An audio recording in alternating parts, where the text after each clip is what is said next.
What's up, YouTube? Brett Booker here with another video, and today I wanted to talk about my story of my first day in federal prison at the United States Penitentiary in Leavenworth, Kansas, and how the events that transpired shortly after me walking onto the cell block, walking onto the tier, not only changed the trajectory of my entire prison sentence, but the remainder of my life.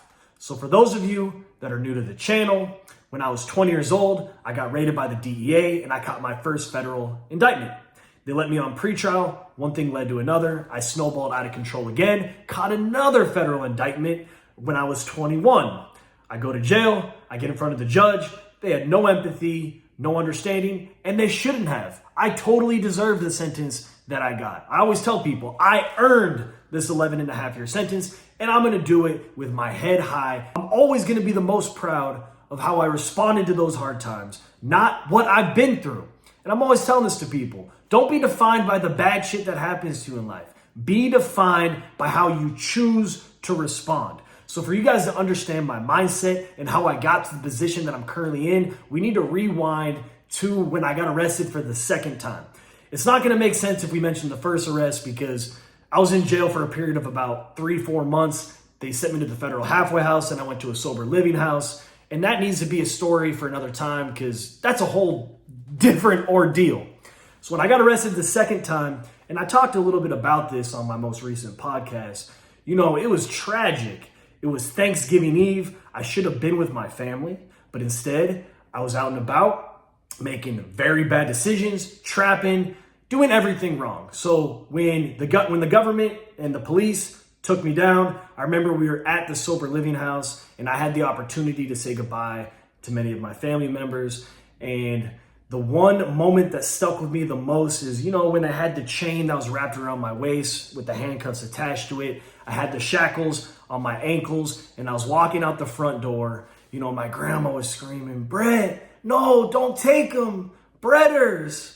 And man, I don't think I've even ever told my grandma this, but her voice haunted me for many, many years. And it was really a driving force for me to want to change my life. But the thing is, with changing your life, it can never happen instantaneously. You need to build up momentum. So usually you have like an inflection point, you have an aha moment, and that kickstarts the change. But you're only moving so fast. So you got to continue to lean into it, continue to make the right decisions. And just like I snowballed out of control in the wrong way, you can snowball to a way better life in the right way. So anyway, I get to county jail. And when you're first in county jail, everybody's mindset is fucked up. Everybody's thinking how can I get back out on bond? Or how can I fix this situation? You're freshly pulled out of the streets. All of your affairs are out of order. You're thinking about the furniture and all your belongings at your apartment or at your house. You're thinking about your car. You're thinking about your bank accounts and all the bills you have to pay, your relationships with your family, all your responsibilities that are just going to pile up and get out of control. More than that, when you're locked in that cell, you're just stuck in this negative cycle of thought of the woulda, the coulda, the shoulda. Man, who betrayed me? Or I could have done this to make sure that I wouldn't have arrested. Man, why did I do that? Man, why did I do that? And it's crazy because when you're going through this cycle of thought, most people, they don't think, man, I should have just never broken the law, or man, I should have never used drugs, or they're always thinking, man, I should have never dealt with this person because they told on me. It's never the behavior. Very few people take accountability. And I was one of them. I did not take accountability for the first few months. And it made it so I had so many sleepless nights. I'd be locked in that cell, damn near having a panic attack, just thinking and overthinking the overthinking that it was hard to breathe. It was hard to do anything. It was hard to eat. It was hard to focus. And I just remember one night I was laying there in bed and it was almost like the universe, God was speaking to me. And I just heard this voice and he's just just take accountability. Just accept it. Accept it. And at that point, I did. I just sat there in my bed and I said, you know what? I own up to everything. I take full accountability. It's nobody's fault. And I even took it a step further. I forgave all the people that told on me. I forgave the people that set me up because I realized at that point in time that forgiveness is never for the people that wronged us. We're not supposed to go up to the people that wronged us and say, hey, I forgive you. I mean, some people do, but in many cases, it's just going to open up old wounds, or it's going to open up a point of contact with a relationship that you don't need in your life. So for me, it was more of seeking mental clarity. I had to forgive them. If I did not forgive them, I was going to be stuck in this negative cycle of thought my entire prison bit. I was never going to be able to take accountability, and therefore I would never be able to move on and start to change my life. And a big catalyst for me, it started with the arrest, hearing my grandma's voice. And for me, it really wasn't all this prison time that I was the most worried about. It was always the fact that I disappointed my family yet again. And that always ate me up because I was a continual disappointment to my family. I was always calling them because I was getting in trouble from middle school all throughout high school to, 2 years out of high school is when I caught this federal indictment when I was sent to prison. So besides my grandma's voice motivating me to change, another motivator that I found, a lot of my mentors came from books. And I'm so grateful that my dad was sending me great books like Man's Search for Meaning by Viktor Frankl, The Obstacle's the Way by Ryan Holiday, Meditations by Marcus Aurelius, books by Seneca, Epictetus, learning about the Stoics, even learning about the Stockdale Paradox. And all of these concepts I just soaked up. And it was the perfect time for me to pick up this wisdom and begin to apply to my life because I knew that the government was going to send me to prison for a minimum of a decade. A minimum. There was no way around it. So I ended up serving about 16 to 17, it could have been 18 months. The timelines are a little bit blurry in county jail before I was finally sentenced on both indictments. So I pretty much got sentenced to the first case, which was 57 months. Then the second case was 87 months. They ran them back to back for a total aggregate sentence of 138 months. And by that time, I was so relieved because the conditions in county jail are way worse than prison. You don't ever get to go outside. The food is not good at all. Ultra processed, just slop thrown on a tray. You're wearing dirty drawers, dirty underwear that's been worn by probably 1,000+ people because people are constantly going in and out of jail. The towels are dirty. The institution is dirty. They limit the amount of commissary that you can buy, so you're always hungry. So when you're in there, people are always telling you, man, you just want to get to prison. You just want to get to prison. And when I first heard that, it was really hard for me to understand that. I'm thinking, why would I want to go to prison? Like, prison is what I'm trying to avoid. But when I really thought about it and I knew that prison was unavoidable, and then people would teach me like all the different freedoms that you got in prison compared to county jail, I was like, okay, that does sound way better than what I'm currently going through. So when you're in there, the people that are giving you game, the people that are giving you perspective of the system are people that have already been to federal prison. And obviously, their opinions are going to be a lot more biased because if they're back in jail and maybe they're getting sent back to prison on a violation, it's because they fucked up. So and I didn't even see this at the time, but now looking back, it makes a lot of sense. A lot of these people never took accountability for their actions. They're still blaming the judge, their probation officer, their family, instead of just saying, no, I fucked up, this is my fault, and I didn't invest in myself. I didn't do what was needed to stay out of jail, stay out of prison. So when you're hearing their stories, they are dramatized quite a bit, and they're highlighting a lot of the negative aspects of prison. Very few of them are talking about the different programs that you can take or, how you can stay out of trouble, so on and so forth. So I remember the day clearly. I was so fucking excited when they knocked on my door, and it was probably about 3:30 in the morning, and the guard at the county jail said, "Booker, roll up." And everybody always wants to hear them say, roll up when you're in county jail. That either means you're going home, or for me, that means you're going to prison. So they said, roll up. The U.S. Marshals are here to pick you up. And man, I was excited because, most people that are in county jail, they're there for very short periods of time. Like the churn through rate is very high. So when you're there for as long as I was, like fighting my case, you get to know all the guards, you become well known in the institution. which is unfortunate, but it's just, it is what it is. So I remember the guard that picked me up, he saw me there for over a year, and I had this big smile on my face, and I shouldn't have. It sounds kind of crazy, but I was so happy to finally get out of county jail and finally see what prison was all about so I could just move forward. Let's just get this process started, because it was already so much stress going up to my sentencing, knowing that they were going to give me all this time, being like unsure of what prison was all about, what to expect, like what is my release date going to be, because I knew there was different ways you could lower your release date.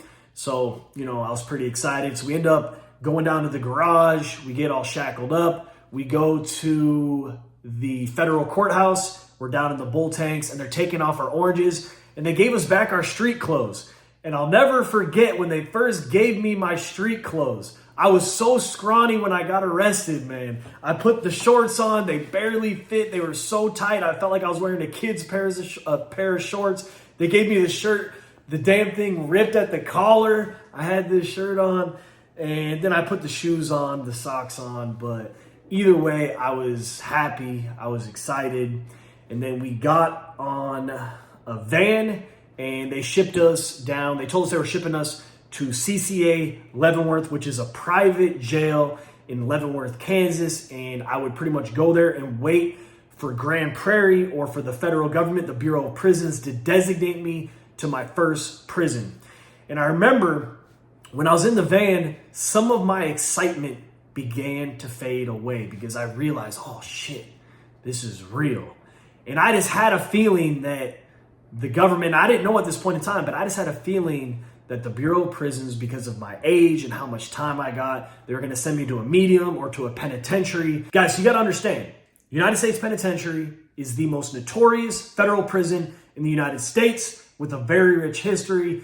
And I'm assuming that only Alcatraz holds slightly higher reputation than this institution. That's because it's on a damn island. Like, come on. But the construction on USP Leavenworth started right here. I got my laptop pulled up in 1897.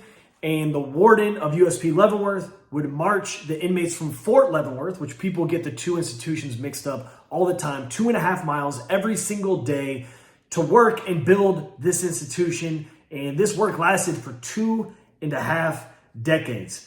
And this is what's interesting. The reason it took so long is like the whole entire institution is pretty much built out of bricks. And the walls not only are 40 feet high, but they go 40 feet below the ground and over 3,030 feet long and enclose 23 acres.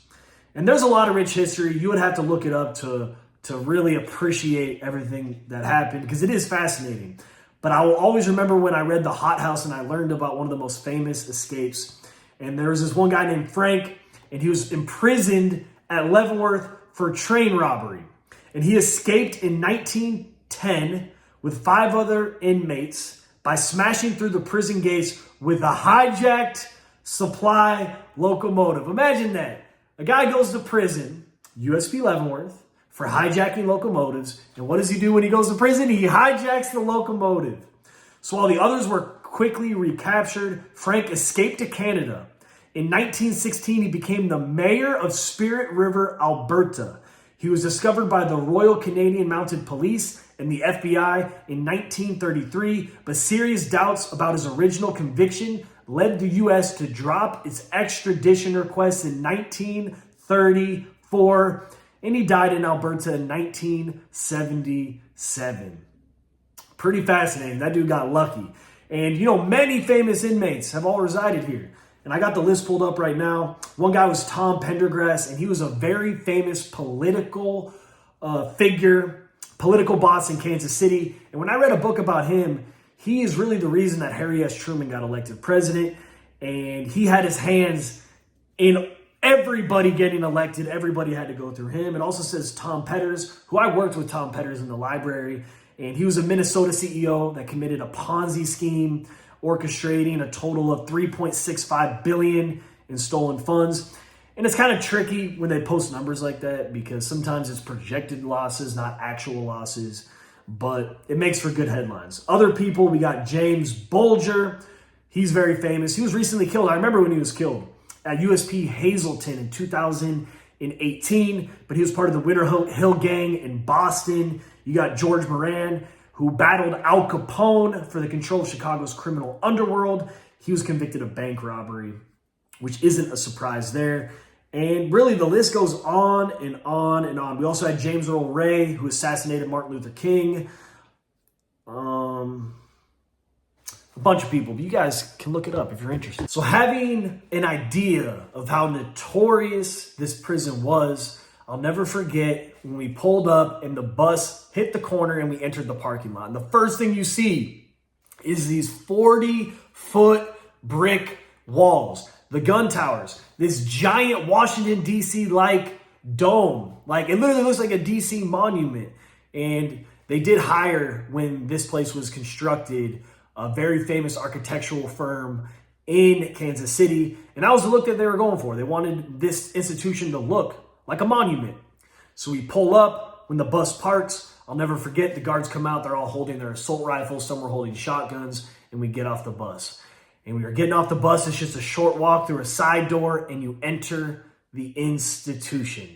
And when I was in CCA Leavenworth, one of the guys that I was transferred with, I'll never forget him. He had a bunch of tattoos. He kind of talked kind of tough. Everybody respected him. He would always walk around with his chest up. He seemed to get along with everybody. So I was watching this guy particularly well, because I'm like, man, I want to see how this guy moves around. I can't remember his name, but I'm like, man, I think this guy knows how to maneuver, so I better just sit back and watch. I'll never forget, we were in the first holding tank, and the first thing they do is they conducted the SIS interviews. So this is the prison investigation staff, and they're pulling everybody out one by one.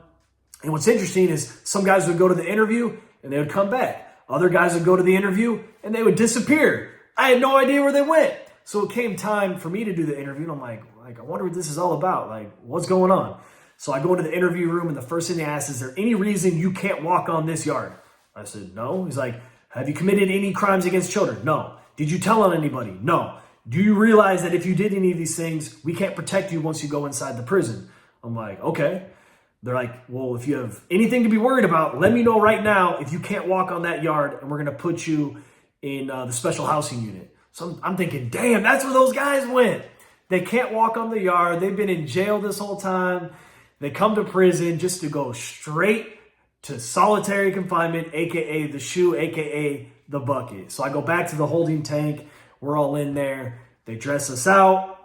We go upstairs. And I remember we got our bags and we're walking up these staircases. And I was in the unit A2. And I was just soaking in everything. And I had my guard up. I'm paying very close attention to my surroundings because I have no idea what to expect. So we get up onto A2, which is technically on the 4th floor because each floor has 2 tiers, 2 levels. And we get in there, the gates open up, and as soon as I walk in the unit, I see all the inmates lined up. Like, they're all lined up on the 2nd tier looking down at us. Everybody else has their arms crossed, and they're standing outside their cell door because they know new guys are on the block, so they better stay posted. And I didn't know this at the time, but it was because a lot of times when people come off the bus, there's people that made it through the SIS interview that shouldn't have gone into the unit, and shit is about to go down, and they were going to go on lockdown, so everybody's all prepared. People got their showers out of the way and everything. I had no idea any of this was going down. So I asked the guard. They told me to go talk to the guard to get my cell assignment. So I go up to the guard. He tells me my cell assignment. I got my bag. I'm walking up to the cell I'm assigned to, and there was a black dude standing right there, and I'm like, oh, hey, what's up, man? I'm Brett Booker. I try to, shake my hand. I was like, nah. I'm like, what? I'm like, dude, I'm assigned here. He's like, no, you're not. I said, yeah, the guard told me I was assigned here. And he's like, you're not coming in here. Go find your people. I said, my people? I mean, I got gamed up a little bit on this when I was in CCA, but I still didn't really understand my people. He's like, well, where are you from? I was like, well, I caught my case in Nebraska. He's like, yeah, go find the Nebraska car.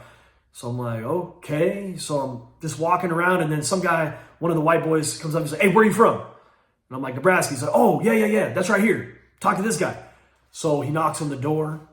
I walk in the cell, and there was 2 guys on the bunk, and then the one guy who had the keys for our block, he was kind of sitting off into the corner in the cell. And I walk in, and I remember very specifically that when I walk in the cell, there was one guy that was sitting on the bed. I can't remember his name. I think they called him like Pork Chop or something. And he was sucking on a lollipop. And the first thing he fucking says to me is, "Hey, you ever suck dick, boy?"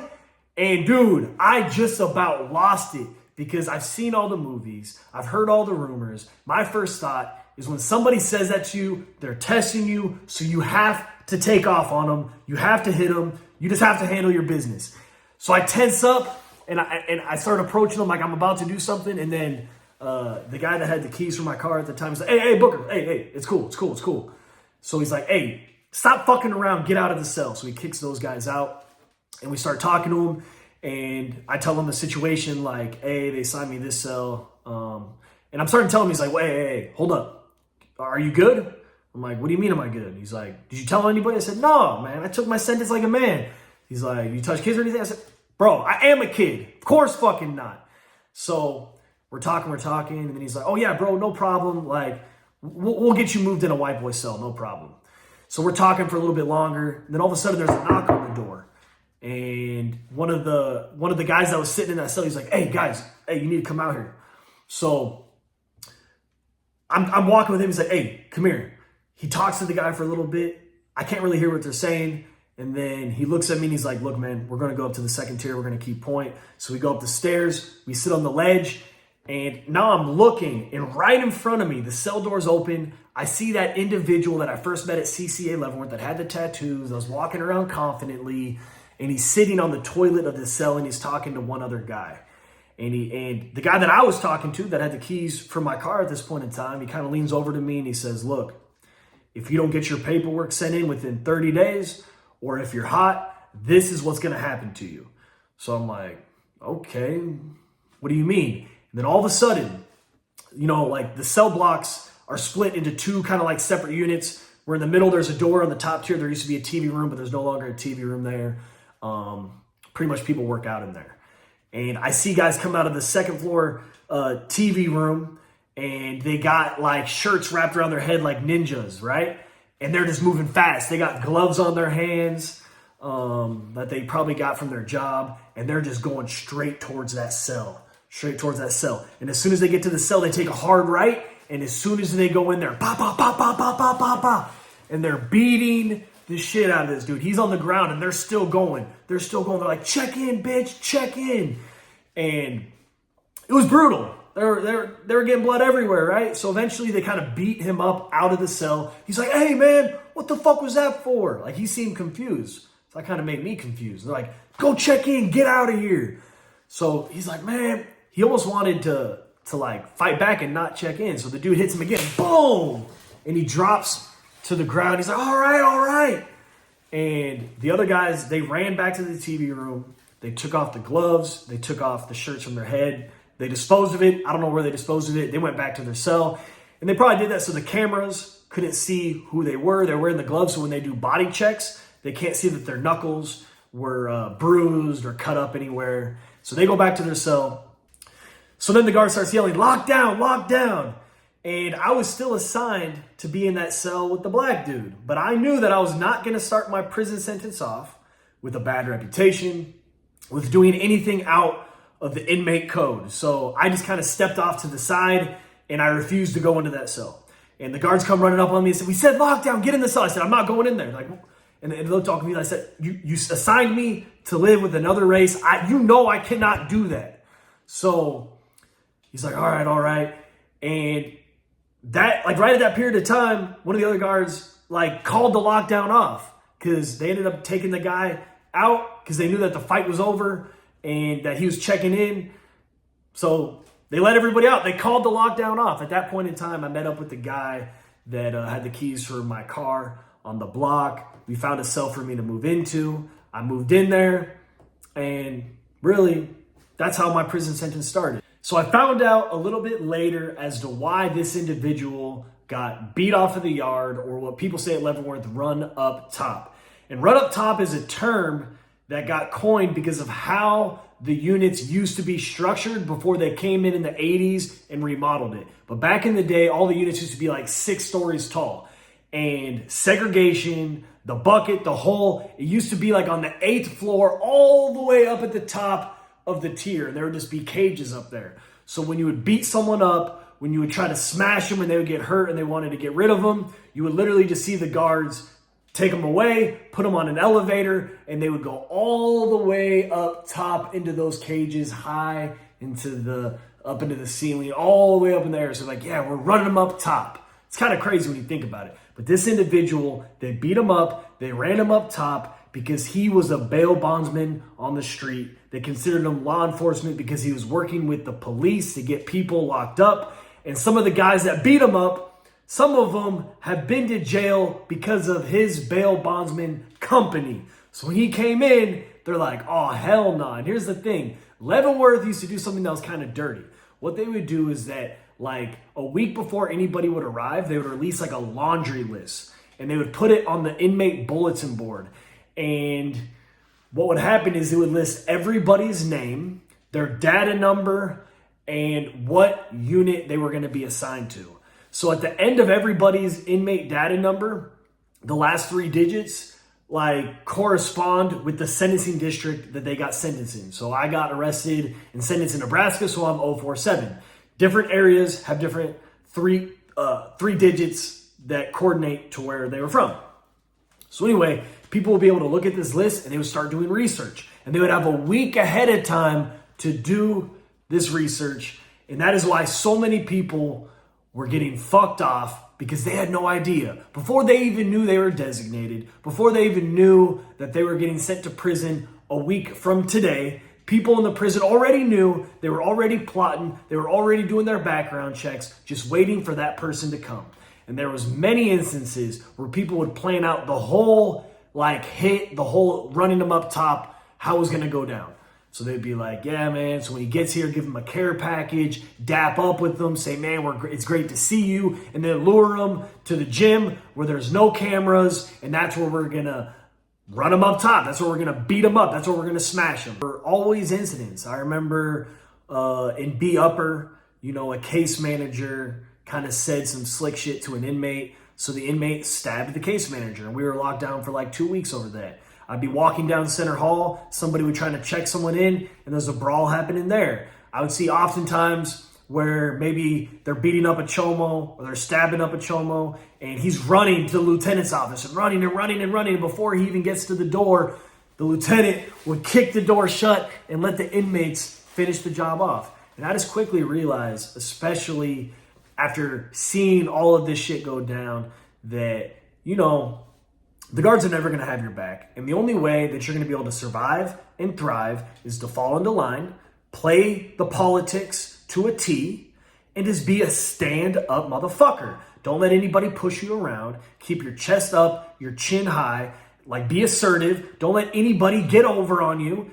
And if you have to get down, you have to get down. So what does being a stand-up dude means? It just means being a man of your word. When you're in prison, all you have is your word. So when you say you're going to do something, when you say, hey, let me borrow this, I'm going to pay you back on this date, you do it.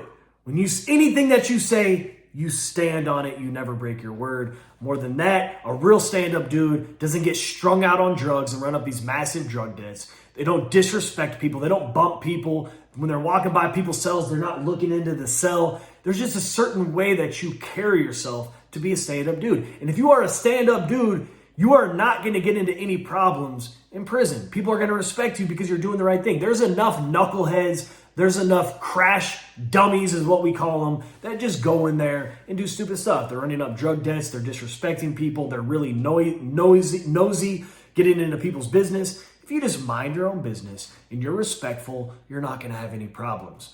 And that's what I quickly realized when I got to Leavenworth, that was exactly what I was going to do. More than that, I would look around at all the people that were middle-aged, and this was their 3rd or 4th prison bid, and I would look at them, even the ones that had a position of power, and I just instantly thought, I do not want to be like you. There's very few guys in there that I actually looked at and was like, damn, I respect this guy. He, is the real definition of a man. Now, I still showed respect to people because that's what you do in prison, and it's very important so you don't get into a bunch of unneeded conflict, but that doesn't mean deep down I was like, damn, I really respect your character. So just seeing all of this, I knew that I was going to be different. I was going to make sure that I woke up at a specific early time every single day. I was going to dedicate hours upon hours upon hours of reading self-help and personal growth books. I was going to write, do a lot of journaling, a lot of reflection. I was going to take as many programs as I possibly could. And eventually I got into teaching programs, creating programs, initiating all these different courses because I really wanted to make it so that prison became my defining moment. And really, this is something that I achieved through my self-talk because I created a mission statement early on when I was in Leavenworth. And I said, without assimilating to my environment, I strive to learn daily and make this the defining moment of my life. And that's what I did. That's exactly what I did. So that was a little bit of what my first day at Leavenworth was. And it really did set the trajectory for the rest of my prison sentence because I quickly realized the whole glamour that people in the streets give to federal prison, to the feds, it's all a fucking facade. And all of this gangster rap music that promotes the selling of the drugs, that promotes all the drug use is all a setup because all of those actors that are pretending to be about that life, as soon as they actually entered the system, they would switch up so fast. Now, that doesn't mean I don't stop listening to that kind of music. I love that music. I don't allow it to influence me anymore. And besides that, I always say it's reflection, not glorification. That's what my whole channel is about. I'm not glorifying prison the least bit. It's reflection. Until next time, let's get it.